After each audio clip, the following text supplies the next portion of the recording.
Viral, mobil Matic seruduk lobi hotel di Batam. Pengendara diduga salah injak rem. Beredar video viral sebuah mobil Matic Toyota tampak berada di sebuah lobi hotel di Batam.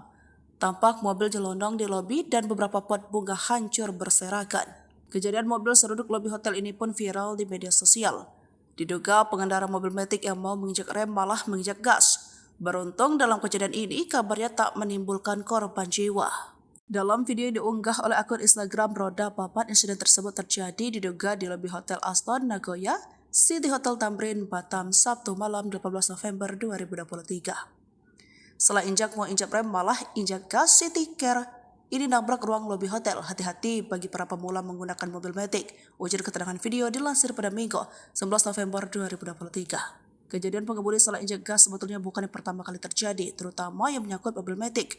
Bahkan tak sedikit salah injak gas dan rem menyebabkan kecelakaan parah. Training Director The Real Driving Center, Marcel Kuryawan mengatakan, salah injak pedal gas menjadi kesalahan yang banyak dilakukan pengemudi mobil Matic. Meski begitu, ia melanjutkan bahwa tak hanya mengemudi pemula yang baru belajar nyetir, pengemudi berpengalaman pun tetap berisiko melakukan salah injak pedal. Umumnya katanya hal tersebut bisa terjadi karena faktor kelelahan atau kurang konsentrasi.